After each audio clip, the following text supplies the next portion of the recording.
Good evening.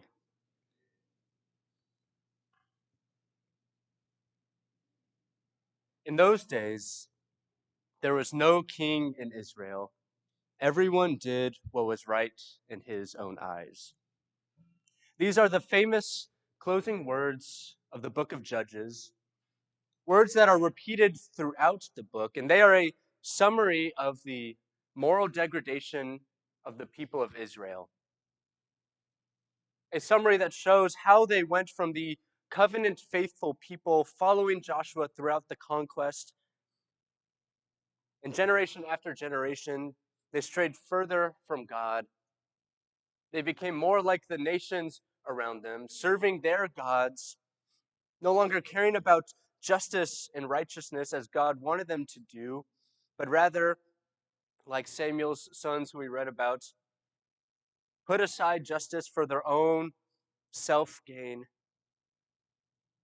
And that moral degradation that you read about in the book of Judges, that is summarized in those last words, is directly tied to the fact that there was no king in Israel at the time. There was no central figure of authority that they could look to for moral guidance, or so it would seem. But rather, people just did whatever they desired. Israel had a problem with leadership. They had a lot of poor leaders throughout the book of Judges, ones who, instead of bringing the people back to God, they led them further away. There were glimmers of hope. People like Samuel, the namesake of First Samuel, where we're going to be spending our time this evening. Samuel, who was dedicated in service to God before he was even born, called to be a judge over Israel, a judge that, unlike the other judges, unified the people, a judge that brought the people back to faithfulness, back to serving God.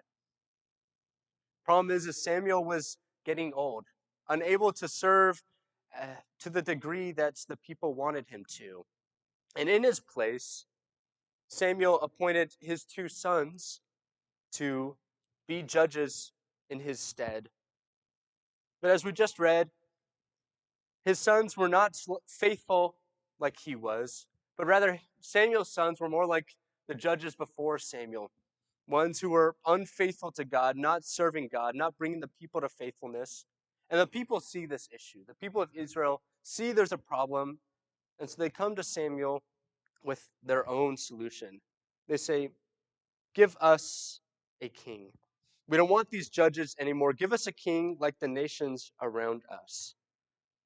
Let's pick up in verse 6 and see God and Samuel's reaction to these people's request, these people's solution. In verse 6 of 1 Samuel 8, it reads, "When they said, 'Give us a king to judge us,' Samuel their demand considered their demand wrong, so he prayed to the Lord. But the Lord told him, 'Listen to the people and everything they say to you. They have not rejected you, they have rejected me as their king. They are doing the same thing to you that they have done to me since the day I brought them out of Egypt until this day, abandoning me and worshiping other gods. Listen to them, but solemnly warn them and tell them about the customary rights of the king who will reign over them.'"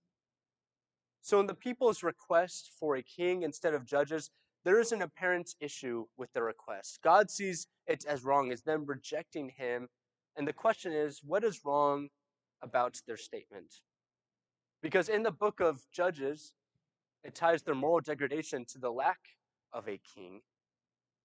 And in the book of Deuteronomy, in the giving of the law, in chapter 17, we see God setting up laws for a future king. In Deuteronomy 17 and verse 14, it reads, "When you enter the land the Lord your God is giving you, take possession of it, live in it, and say, 'I will set a king over me like all the nations around me.' You are to appoint over you the king the Lord your God chooses. Appoint a king from your brothers. You are not to set a foreigner over you, or one who is not of your people. However, he must not acquire many horses for himself, or send the people back to Egypt to acquire many horses, for the Lord has told you, you are never to go back that way again. He must not acquire many wives for himself, so that his heart won't go astray. He must not acquire very large amounts of silver and gold for himself. When he's seated on his royal throne, he is to write a copy of the instruction for himself on a scroll in the presence of the Levitical priests. It is to remain with him, and he is to read from it all the days of his life, so that he may learn to fear the Lord God, to observe all the words of this instruction, and to do these statutes. Then his heart will not be exalted above his countrymen. He will not turn from this command to the right or the left, and he and his sons will continue reigning many years in Israel. So we see that before the people even enter the land of Canaan, God was setting up for them to have a king in the future. So what is wrong with their request? And I don't think the problem is the fact that they're requesting a king. I think it's the nature of their request, the nature of the king that they are desiring. And so this evening, I want to take a deeper look at Israel's expectations for a king versus God's expectations. Take a look at their attitude in their request, and in doing that, do some self reflecting on how we look at God in his place in world affairs, look at our attitude towards our governing authorities as Christians in the modern world. And so there are three things that the people demand from Samuel. Going back to 1 Samuel 8, looking at verse 19, it says, "The people refused to listen to Samuel. No, they said, we must have a king over us. Then we'll be like all the other nations. Our king will judge us, go out before us, and fight our battles." The three aspects that we're going to be looking at tonight is the fact that the people wanted a king like the other nations around them. They wanted a king that would fight their battles for them, be a warrior for them. And finally, no matter what, this is the kind of king that they wanted. And so let's look at that first part of the request. They wanted a king like the other nations. Israel had encountered many other nations in their conquest, many kings they came into battle against, that they negotiated with. They've seen the world's kings, seen what they like, how they rule. And they look at these people and they say, we want to be more like them. We want a king like them. And there's a major problem with that. And that problem is that God was calling his people to be different from the other nations. The laws that he gave them in those first 5 books of the Bible were there so that they would have a unique identity among the nations around them, not to be like them, because those nations were wicked and evil, allowed terrible things to happen. The people conquered Canaan because God was punishing the Canaanites for their wickedness. There's rampant idolatry, sexual immorality, child sacrifice. God said, I won't allow that anymore. And the people of Israel saw these nations, saw kings that condoned these actions and said, we want to be more like them. There is a problem with that. The kind of king they wanted wasn't one that would lead them in righteousness, lead them in faith, but one that would let them do whatever was right in their own eyes. And ultimately, what this was a rejection of God's authority and wisdom in the process. They looked at God's system and said, we don't want that anymore. We want to do things our own way. And up until this point, the people never chose their own leaders. That was never an option for them. It was always God who chose for them. It was God's role to choose their leaders for them. And the reason this was because oftentimes, all the time really, God picks the leader that the people don't expect, but the leader that the people need. If it was up to the people, they probably would have never chosen Moses to lead them. He was someone who ran away from his people out of fear, someone who was not ready to lead when God called him.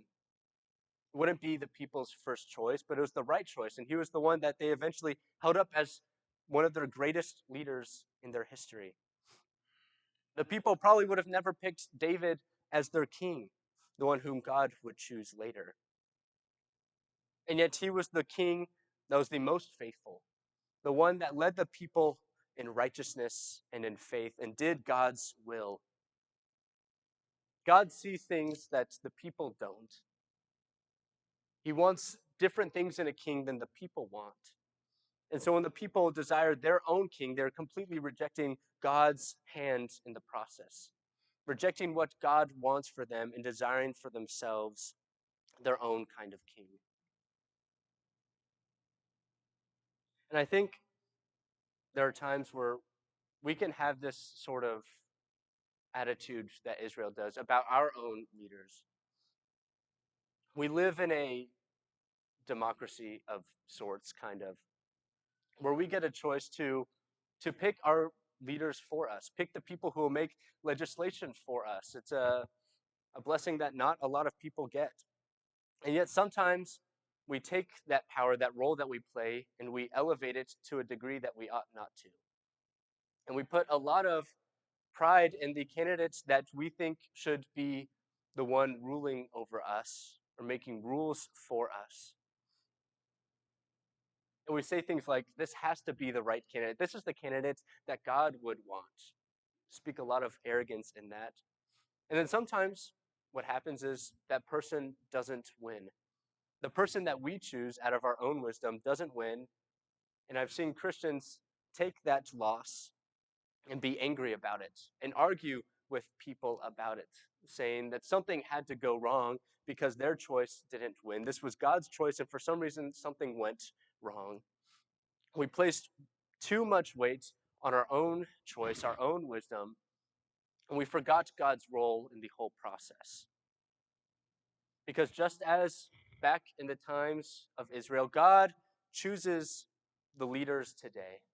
He elects people to authority. He's the one who gives power, no matter whom it might be. And we have to remember God's role in that. Sometimes it doesn't always make sense to us. It didn't always make sense to God's people. There were times, like in the book of Daniel, when the people were taken into captivity, and Nebuchadnezzar is their ruler. But Nebuchadnezzar, this pagan Babylonian king, was called the servant of God and served his purpose.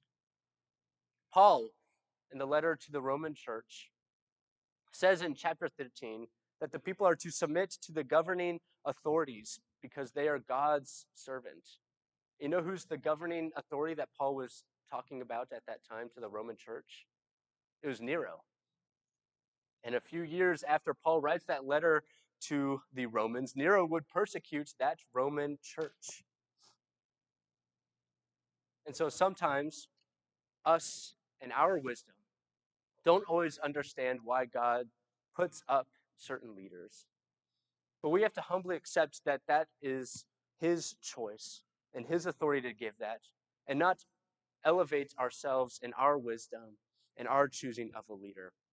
We must accept God's choice in the matter and not always demand that things be the way that we think they ought to.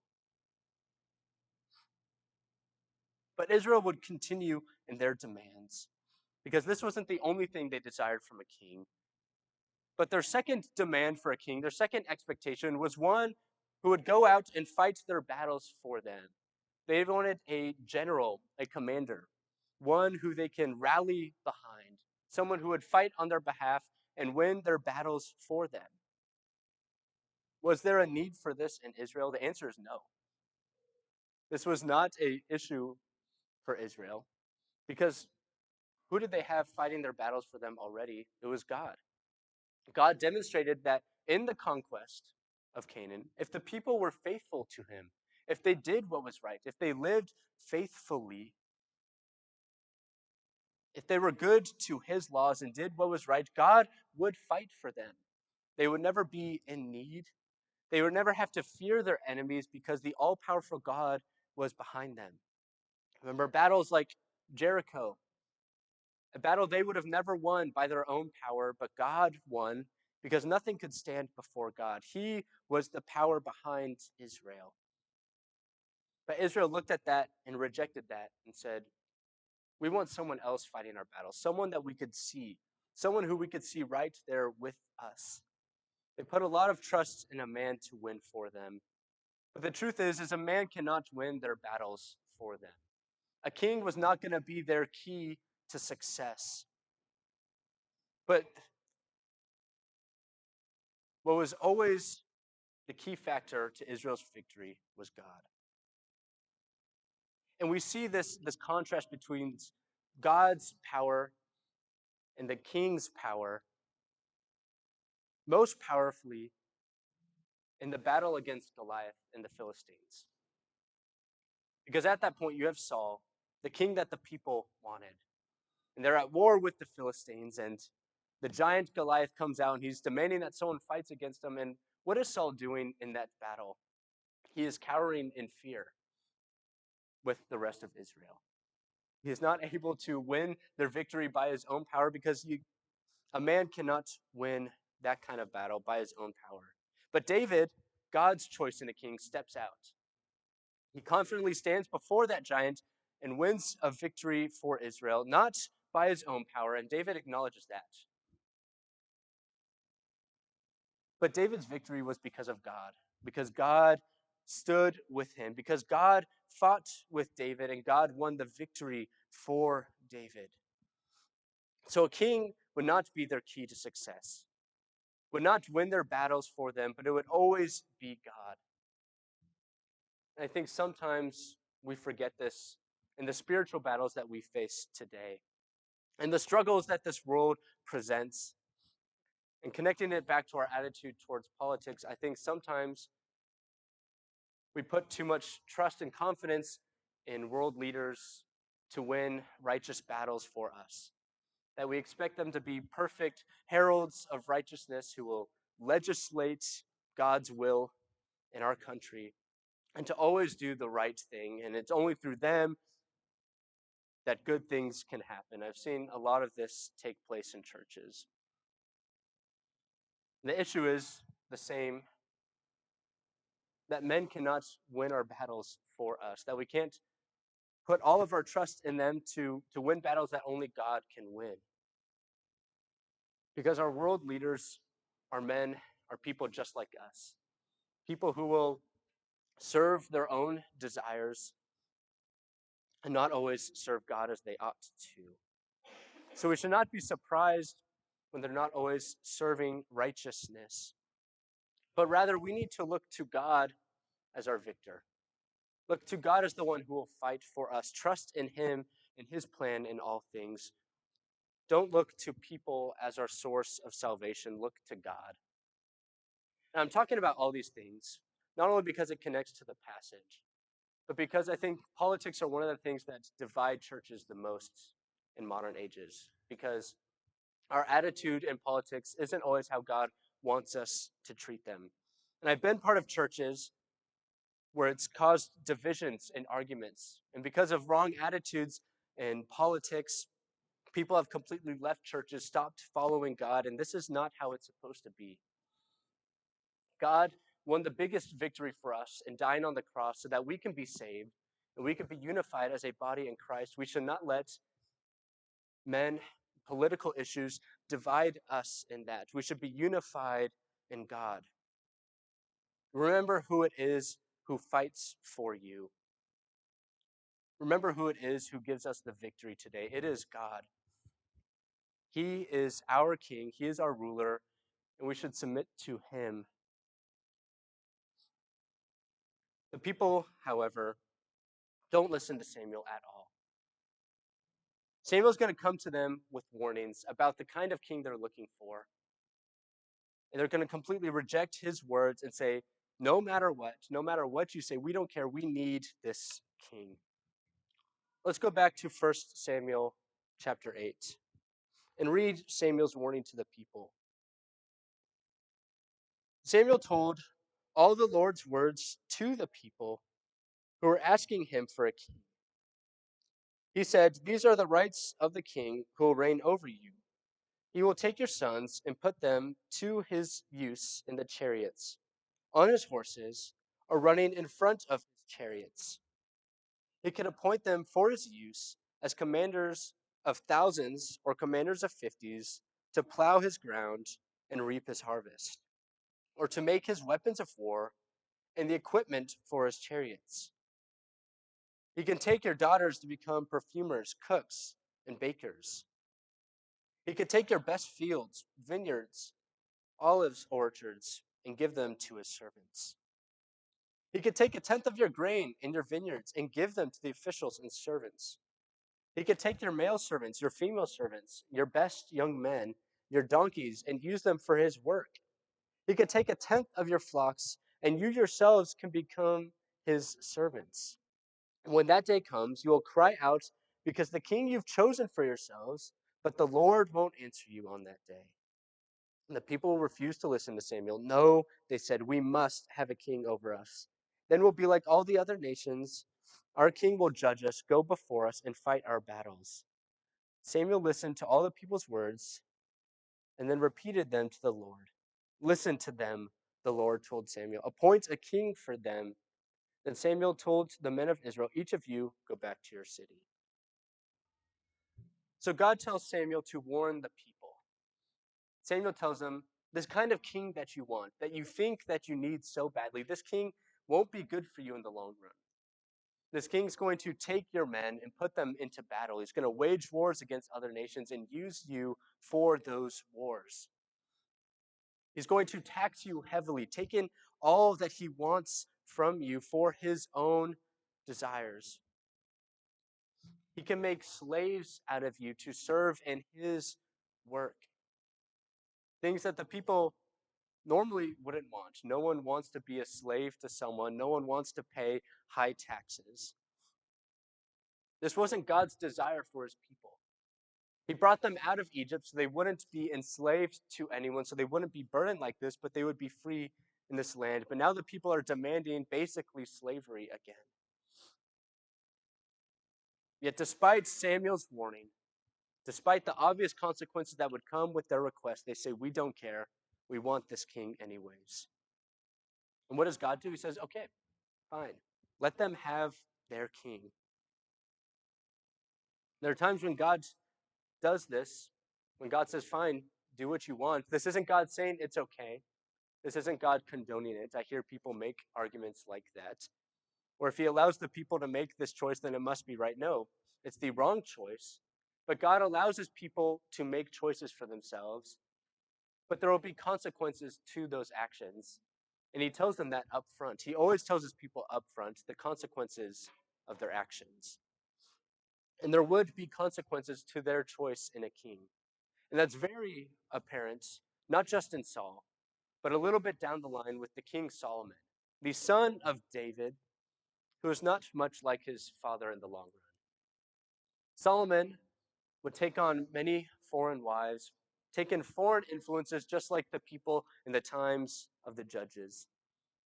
He would serve idolatrous gods and ultimately enact these consequences on the people. He enslaved them to work in building his palace and the temple. He would take them to make them serve on his chariots that he acquired from Egypt, which he was not supposed to do. He taxed them heavily, building up great wealth for himself, which, as we read in Deuteronomy, he was also not supposed to do. And near the end of Solomon's life, when his son is going to take over in his place, the people are crying out, saying, we can't take this anymore. Please relieve this burden from us. They couldn't live with the consequences of their actions. But just as God said here that he would not listen to them in that day, he didn't listen to them then. And Rehoboam, Solomon's son, looked at them and said, it's going to be much worse under me. I'm going to tax you much higher, create a heavier burden on you. There were consequences to their actions that they had to live with. They had made their choice. And so in the same way, we today are given free will to act as we will, whether that's in service to God or in service to ourselves.